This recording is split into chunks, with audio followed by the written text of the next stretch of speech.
Маке, азыр кыздыңар жакшы жерде экен, Демин ыстырып кет. Таныштырып койсом? Атайбек бүдөш тайнеги таанытып койбойбу? Мен ыр жазганда кандай жазам? Ыр жазганда мен башка акындарга окшобогон өзүмдүн бир стилим бар. Ошо менен жазам. Аны мен вокруг да около жүрө бербестен ырды конкретный жазам да. Боло турган нерсени боло тургандай кылып, кыска кылып, нуска кылып. Мен бардык акындардай болбой эле ошол биринчи баягы мен сен үчүн деген темага кайрылганмын, кыздарга арнап жазганмын. Азыр ошону окуп берейин. Мен сен үчүн. Мен сен үчүн Африканын карын кечем. Мен сен үчүн Антарктиданын гүлүн терем. Мен сен үчүн жазда жүрүп өтүк менен, мен сен үчүн кыштан чыгам тапчы кечен. Ушундай бир темада жазганмын. Ушунтип ыр жазсам, менин Бешилик деген жаңы театрым бар. Жакында Кудай буйруса сиздер көрүп каласыздар ошол жерден. Ошондо иштеген Тынар деген бир жаш сатирик менин ырыма пародия жазып алыптыр жаш шабагыр.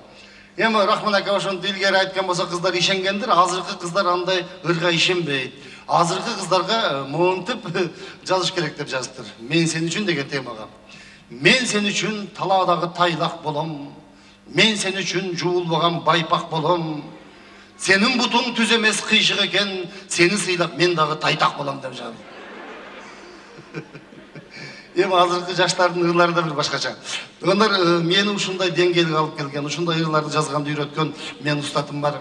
Жакшылап кол чаап тосуп алсак, мен ойлойм сиздер ал кишини жакшы тааныйсыздар. 1-2 куплет ырларын окутуп, бүгүнкү концертке салымын кошуп койсо, устат келип койсоңуз буяка.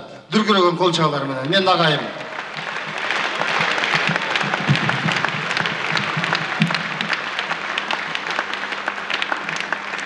Кандай шагирт? Мактанып атасыңбы дагы? Колдон келген ырларды окудук берем. Мындай деп айттың сен. Уктум, эл айтат. Бирөө уурлук кылса да, туурлук кылса да бисмилля рахман деп айтат. Туура. Айттым. Айттым Бирок биринчи манас колдосун дейтилер. Туура. Биягында сезиш. Туура устат, айтып жүрөм мындан кийин. Ырды жазганда уңгусу мааниси менен жазыш керек. Эмне дегенмен байпак болом, талпак болом, калпак болом. Мындай жазыш керек. Аламдан жартыраптым кара жыгач.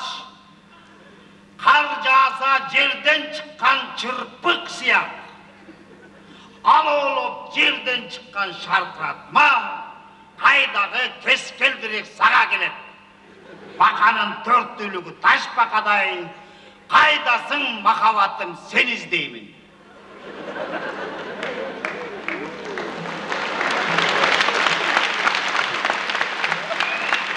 Рахмат, bilmiyorum.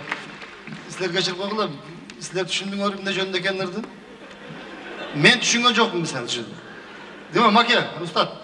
Azırkı aytılgan iki kupletlerden manisini da esney alacağımda düşünmeye kaldım. Ne jönde aytıldı? Bu manini düşünүү üçün Alam galaktikasının Саманчының жолу галактикасындағы күн системасының жер планетасындағы ар бир континенттегі болып тұрған ритуалдарды үйреніш керек. Иероглифтерді оқыш керек. Ошол философияларды Даво, Либо, ошонун бирге Тибет, Филиппин, Вьетнам, Корея, Кытай, Япония иероглифтерин үйрөнгөндөн кийин ритуалдарын өзүңө сиңирип Мол Ирак, Иран, Израиль, Пакистан, Индия, Португалия. Ошонун бирге Нострадамус, Ванга, Бензина, Авицина.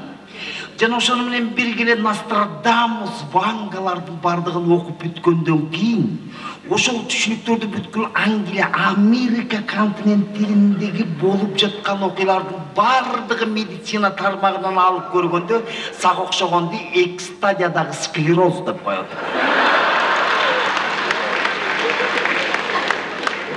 Склероздун биринчи стадиясы шагирт. Адам баласы туалетке барат, эмнеге баратканын унутуп коюп кайра келе берет. Ал эми экинчи стадиясы болсо барып жумуш бүткөндөн колуна кагазды алып ышмын чечпегени эсине келет. Сен ошол экинчи стадия менен ооруп атасың. Ооруну айыктыруудагы адамдын нерв системасындагы көп оорулардан алганда, сенин ооруң, мисалы үчүн сен өзүңдүн ооруңду өзүң билбей, врач билген оору болсо неврологический деп коет.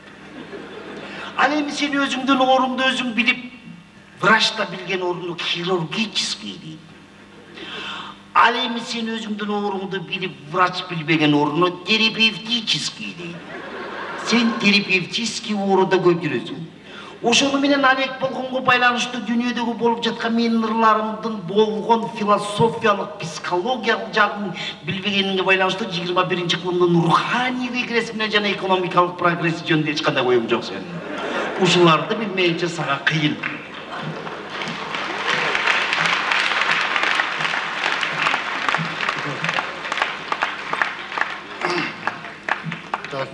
Кечирип коесуздар, мен эчтемеге түшүнбөй калдым азыр. Эме Маке, ушунча көп сөз айтпайды мындай эки ооз сөз менен түшүндүрсө болобу? Бир орусча айтып койчу. Эки эле ооз сөз менен. Ну, орусча айтканда, с точки зрения банальной эрудиции, не каждый локальный индивидуум не вправе игнорировать тенденции диалектического материализма.